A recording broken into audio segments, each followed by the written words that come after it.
Hi hello ಎಲ್ಲರಿಗೂ ನಮಸ್ಕಾರ. ಜ್ಯೋತಿ ಪಾಕಶಾಲೆಗೆ ತಮ್ಮೆಲ್ಲರಿಗೂ ಸ್ವಾಗತ. ಇಂದಿನ ವಿಡಿಯೋದಲ್ಲಿ ನಾನು ಸಿಂಪಲ್ ಆಗಿ ಒಂದು ಆಂಧ್ರ ಸ್ಪೆಷಲ್ ಪಚ್ಚಡಿ ಅಥವಾ ಚಟ್ನಿ ರೆಸಿಪಿಯನ್ನು ಶೇರ್ ಮಾಡ್ಕೊಳ್ತಾ ಇದ್ದೇನೆ. ದಿನ ಸಾಂಬಾರು ಮಾಡಿ ಬೇಜಾರಾದಾಗ ಬದನೆಕಾಯಿ ಇದ್ದರೆ ಸಾಕು, ಈ ಚಟ್ನಿ ಅಥವಾ ಪಚ್ಚಡಿನ ಟ್ರೈ ಮಾಡಿ. ಅನ್ನದ ಜೊತೆಗೆ ರೊಟ್ಟಿಗೆ ಎಲ್ಲ ತುಂಬಾ ಟೇಸ್ಟಿಯಾಗಿರುತ್ತೆ. ಬನ್ನಿ ಈ ಸಿಂಪಲ್ ಆಗಿರುವಂಥ ಚಟ್ನಿ ರೆಸಿಪಿನ ಯಾವ ರೀತಿ ಮಾಡೋದು ಅಂತ ನೋಡೋಣ.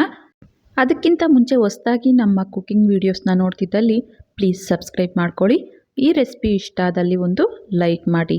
ಈ ಚಟ್ನಿ ರೆಸಿಪಿನ ಮಾಡಲಿಕ್ಕೆ ಮೊದಲಿಗೆ ನಾನು ಗ್ಯಾಸ್ ಮೇಲೆ ಒಂದು ಬಾಣಲೆನ ಇಟ್ಟು ಗ್ಯಾಸನ್ನು ಹಚ್ತೇನೆ. ಈ ಬಾಣಲೆಗೆ ಸ್ವಲ್ಪ ಎಣ್ಣೆನ ಹಾಕ್ಕೊಳ್ತಾ ಇದ್ದೇನೆ. ಒಂದು 3 ಟೇಬಲ್ ಸ್ಪೂನ್ ಆಗುವಷ್ಟು ಎಣ್ಣೆನ ಸೇರಿಸಿ ನಂತರ ನಾನಿಲ್ಲಿ ಒಂದು 4ರಿಂದ 5 ಆಗುವಷ್ಟು ಬದನೆಕಾಯಿನ ನೋಡ್ಬೋದು.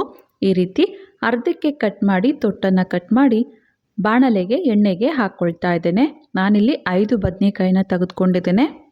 ಚಟ್ನಿ ಕ್ವಾಂಟಿಟಿ ಎಷ್ಟು ಬೇಕು ಅಂತ ನೋಡಿಕೊಂಡು ಅಷ್ಟು ನಾವು ಬದನೆಕಾಯಿನ ತೆಗೆದುಕೊಳ್ಬೇಕಾಗುತ್ತೆ. ನಂತರ ಖಾರಕ್ಕೆ ಅಂತ ನಾನಿಲ್ಲಿ ಒಂದು 5ರಿಂದ 6 ಆಗುವಷ್ಟು ಹಸಿಮೆಣಸಿನ್ಕಾಯಿನ ಈ ರೀತಿ ಮುರಿದು ಸೇರಿಸ್ಕೊಳ್ತೇನೆ. ಹಾಗೆಯೇ ಚೆನ್ನಾಗಿ ಹಣ್ಣಾಗಿರುವಂತಹ ಟೊಮೆಟೊನ ತೊಟ್ಟನ್ನು ಕಟ್ ಮಾಡಿ ಅವು ಸಹ ಈ ರೀತಿ ಅರ್ಧಕ್ಕೆ ಕಟ್ ಮಾಡಿ ಕಡಾಯಿಗೆ ಸೇರಿಸ್ಕೊಳ್ತಾ ಇದ್ದೇನೆ. ಈಗ ಈ ರೀತಿ ಲಿಡ್ ಅಥವಾ ಪ್ಲೇಟನ್ನು ಮುಚ್ಚಿ ಮೀಡಿಯಮ್ ಟು ಲೋ ಉರಿಯಲ್ಲೇ ಇದನ್ನು ಚೆನ್ನಾಗಿ ಬೇಯಿಸ್ಕೊಳ್ಬೇಕಾಗುತ್ತೆ. ಒಂದು ಕಡೆ ಫ್ರೈ ಆದ ನಂತರ ಇವನ್ನ ನಿಧಾನವಾಗಿ ಈ ರೀತಿ ಟರ್ನ್ ಮಾಡ್ಕೊಳ್ತಾ ಈ ಬದನೆಕಾಯಿ ಟೊಮೆಟೊ ಎಲ್ಲ ಎಣ್ಣೆಯಲ್ಲೇ ಸಾಫ್ಟಾಗಿ ಬೇಯೋವರೆಗೂ ಬೇಯಿಸ್ಕೊಳ್ಬೇಕಾಗುತ್ತೆ. ಆದಷ್ಟು ಗ್ಯಾಸನ್ನು ಲೋ ಟು ಮೀಡಿಯಮ್ ಉರಿಯಲ್ಲೇ ಇಟ್ಟು ಇವನ್ನ ಬೇಯಿಸ್ಕೊಳ್ಬೇಕು. ಸ್ವಲ್ಪ ಇವನ್ನ ಈ ರೀತಿ ಟರ್ನ್ ಮಾಡಿದ ನಂತರ ಈಗ ಇದಕ್ಕೆ 1 ಗಡ್ಡೆ ಆಗುವಷ್ಟು ಬೆಳ್ಳುಳ್ಳಿನ ಸೇರಿಸ್ಕೊಳ್ತಾ ಇದ್ದೇನೆ. ನಂತರ ಹುಳಿಗೆ ಅಂತ ಸ್ವಲ್ಪ ಹುಣಸೆ ಹಣ್ಣನ್ನು ಸಹ ಇದಕ್ಕೆ ಸೇರಿಸ್ಕೊಳ್ತೇನೆ. ಈಗ ಲಿಡ್ ಅಥವಾ ಪ್ಲೇಟನ್ನು ಮುಚ್ಚಿ ಲೋ ಟು ಮೀಡಿಯಮ್ ಉರಿಲಿ ಮತ್ತೊಂದು 2ರಿಂದ 3 ನಿಮಿಷ ಇವನ್ನ ಬೇಯಿಸ್ಕೊಳ್ತೇನೆ ಎಣ್ಣೆಯಲ್ಲೇ.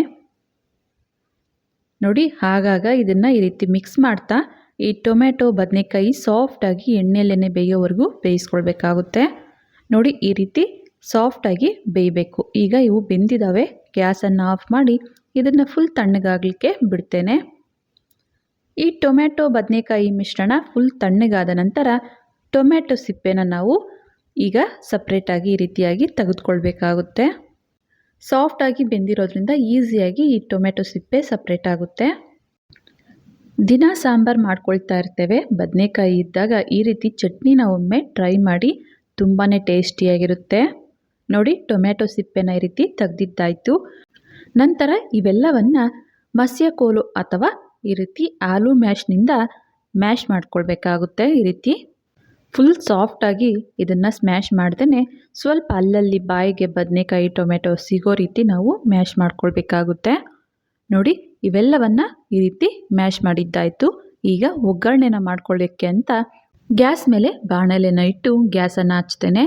ಈ ಬಾಣಲೆಗೆ ಸ್ವಲ್ಪ ಎಣ್ಣೆನ ಹಾಕ್ಕೊಳ್ತೇನೆ. ಎಣ್ಣೆ ಲೈಟಾಗಿ ಬಿಸಿಯಾಗಿದ್ದೇನೆ. ಇದಕ್ಕೆ ಸ್ವಲ್ಪ ಸಾಸಿವೆ, ಅನಂತರ ಸ್ವಲ್ಪ ಜೀರಿಗೆನ ಸೇರಿಸ್ಕೊಳ್ತೇನೆ.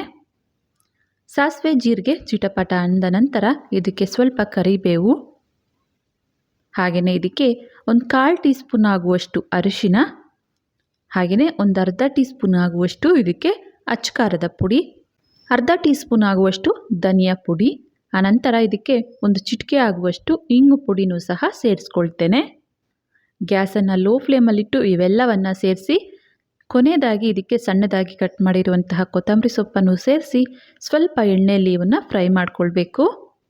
ಮಸಾಲೆ ಪದಾರ್ಥಗಳೆಲ್ಲವನ್ನು ಗ್ಯಾಸನ್ನು ಲೋ ಫ್ಲೇಮಲ್ಲಿಟ್ಟು ಫ್ರೈ ಮಾಡಲೇಬೇಕು. ಈಗ ಕೊನೆಯದಾಗಿ ಇದಕ್ಕೆ ಮಾಡಿಟ್ಟಿರುವಂತಹ ಪಚ್ಚಡಿ ರೆಸಿಪಿನ ಇದಕ್ಕೆ ಸೇರಿಸಿ ಚೆನ್ನಾಗಿ ಮಿಕ್ಸ್ ಮಾಡ್ಕೊಳ್ಳೋಣ. ಇದನ್ನು ನಾವು ಬೇಯಿಸೋ ಅವಶ್ಯಕತೆ ಇಲ್ಲ, ಕುದಿಸೋ ಅವಶ್ಯಕತೆ ಇಲ್ಲ. ಪಚ್ಚಡಿ ಅಥವಾ ಚಟ್ನಿನ ಸೇರಿಸಿ ಒಮ್ಮೆ ಇದೆಲ್ಲ ಮಿಕ್ಸ್ ಆಗೋ ರೀತಿ ಮಿಕ್ಸ್ ಮಾಡಿಕೊಂಡ್ರೆ ಸಾಕು. ಇನ್ನು ಯಾರೆಲ್ಲ ಸಬ್ಸ್ಕ್ರೈಬ್ ಮಾಡ್ಕೊಳ್ತೆ ವಿಡಿಯೋನ ನೋಡ್ತಿದ್ದಲ್ಲಿ ಪ್ಲೀಸ್ ಸಬ್ಸ್ಕ್ರೈಬ್ ಮಾಡ್ಕೊಳ್ಳಿ. ಬೆಲ್ ಐಕನ್ ಮೇಲೆ ಕ್ಲಿಕ್ ಮಾಡಿ ಆಲ್ ಅನ್ನೋ ಆಪ್ಷನ್ನ ಆನ್ ಮಾಡ್ಕೊಳ್ಳಿ. ನಾನು ಯಾವುದೇ ಹೊಸ ವಿಡಿಯೋನ ಅಪ್ಲೋಡ್ ಮಾಡಿದ್ರೂ ನಿಮಗೆ ನೋಟಿಫಿಕೇಷನ್ ಬರುತ್ತೆ. ನೋಡಿ, ಬದನೆಕಾಯಿ ಪಚ್ಚಡಿ ಅಥವಾ ಚಟ್ನಿ ರೆಸಿಪಿ ರೆಡಿ ಆಯಿತು. ಇದನ್ನು ಒಂದು ಬೌಲ್ಗೆ ಸರ್ವ್ ಮಾಡ್ತೇನೆ. ನೋಡಿದ್ರಲ್ಲ, ತುಂಬಾ ಸಿಂಪಲ್ಲಾಗಿ ರುಚಿಕರವಾದಂತಹ ಬದನೆಕಾಯಿ ಪಚ್ಚಡಿ ಅಥವಾ ಬದನೆಕಾಯಿ ಚಟ್ನಿ ರೆಸಿಪಿ ಮಾಡುವ ವಿಧಾನ. ಈ ಚಟ್ನಿ ಅಂತೂ ರೊಟ್ಟಿ ಚಪಾತಿ ಅನ್ನಕ್ಕೆ ತುಂಬಾ ಟೇಸ್ಟಿಯಾಗಿರುತ್ತೆ.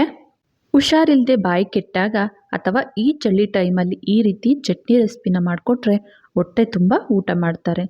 ಈ ಬದನೆಕಾಯಿ ಚಟ್ನಿ ರೆಸಿಪಿ ನಿಮಗೆ ಇಷ್ಟ ಆಗಿದೆ ಅಂದ್ಕೊಳ್ತೇನೆ. ಇಷ್ಟ ಆದಲ್ಲಿ ಈ ವಿಡಿಯೋಗೊಂದು ಲೈಕ್ ಮಾಡಿ, ಕಮೆಂಟ್ ಮಾಡಿ, ಶೇರ್ ಮಾಡಿ. ಇನ್ನು ಯಾರೆಲ್ಲ ಸಬ್ಸ್ಕ್ರೈಬ್ ಮಾಡ್ಕೊಳ್ದೆ ವಿಡಿಯೋನ ನೋಡ್ತಿದ್ದಲ್ಲಿ ಪ್ಲೀಸ್ ಸಬ್ಸ್ಕ್ರೈಬ್ ಮಾಡ್ಕೊಳ್ಳಿ. ಧನ್ಯವಾದಗಳು.